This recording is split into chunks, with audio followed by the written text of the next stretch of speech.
నమస్కారం.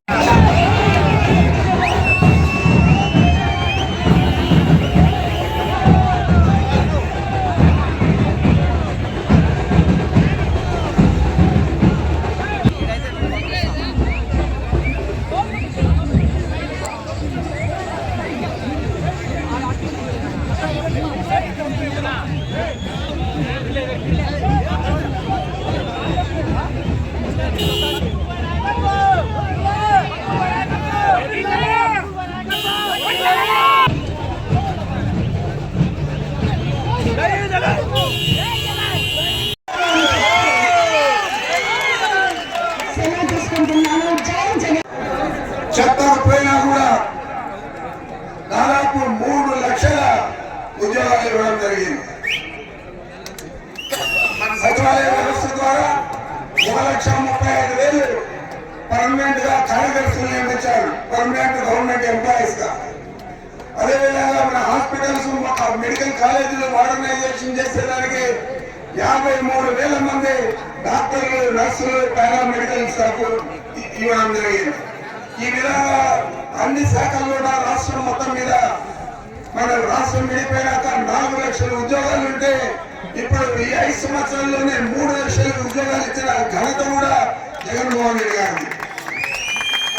మరి ఈరోజు వైద్యానికి 1000 రూపాయల పైన ఖర్చు అయితే అది కూడా 3,200 జబ్బులకు 1000 రూపాయల పైన ఖర్చు అయితే ఆరోగ్యశ్రీలో 25 లక్షల దాకా ఒక వ్యక్తి మీద, ఏదైనా పెద్ద జబ్బు చేసిన వ్యక్తి మీద ఖర్చు చేసే పరిస్థితి ఈ రోజు జగన్మోహన్ రెడ్డి గారు కల్పించారు.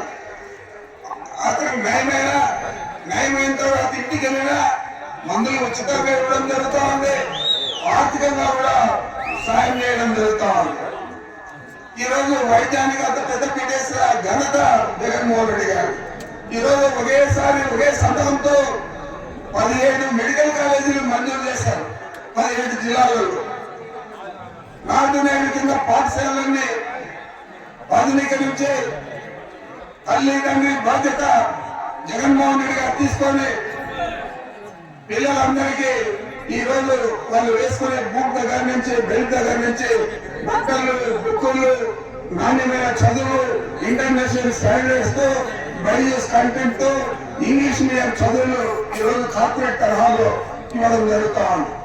తల్లిదండ్రుల బాధ్యతంగా కూడా జగన్మోహన్ రెడ్డి గారు నిద్ర పెట్టుకుని ఈ రోజు అన్ని కూడా ఉచితంగా మంచి చదువులు నేర్పించే పరిస్థితి ఏర్పడింది.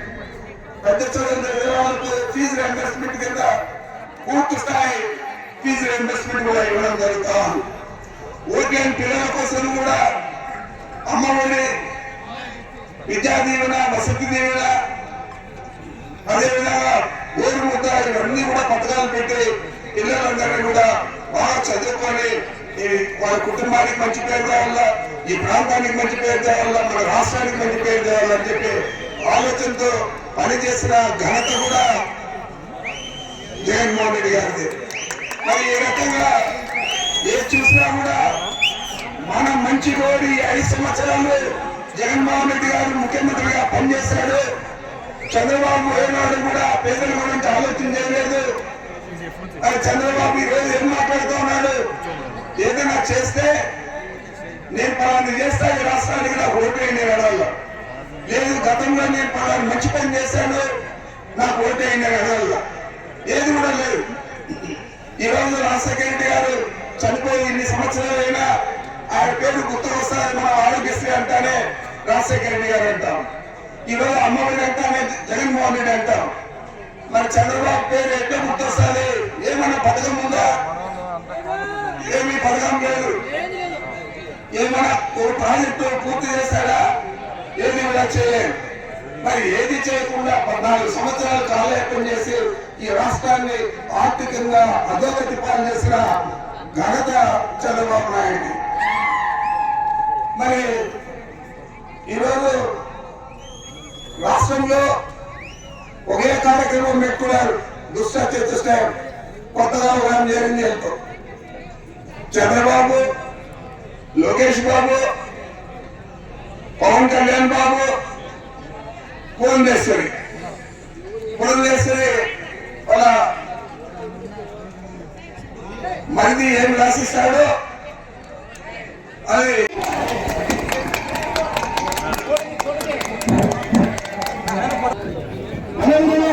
జాతీయ సంఘం ఉపాధ్యక్షులు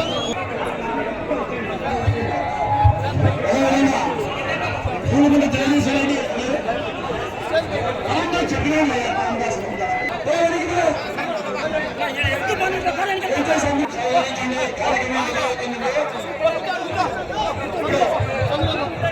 ఎన్నికలు జరగబోతున్నాయి. దానికి గాను మేము సన్నద్ధమవుతున్న తరుణంలో మన విజయవాడలో మన ముఖ్యమంత్రి గారికి హత్యాయత్నం జరిగింది. మీకు తెలుసు, వీళ్ళ మధ్యలో రాళ్ళు పెట్టి కొడుతున్నారు. ఎందుకంటే ఇంత ప్రజాదరణ గల నాయకుడు మన ముఖ్యమంత్రి, దేశంలోనే మన ముఖ్యమంత్రిని ప్రతి ఒక్కరికి తెలుసు. కాబట్టి మేము గెలవబోతున్నాం. మళ్ళీ మన జగన్మోహన్ రెడ్డి గారు ముఖ్యమంత్రి అవుతున్నారని తెలుసుకుని వాళ్ళు ఇలాంటి కుయుక్తులకు పాల్పడుతున్నారు. కాబట్టి వారు రాళ్లతో దాడి చేస్తే మేము ఓట్లతో వాళ్ళ దాడి చేయాలని మనందరికీ నేను మనవి చేస్తున్నాను.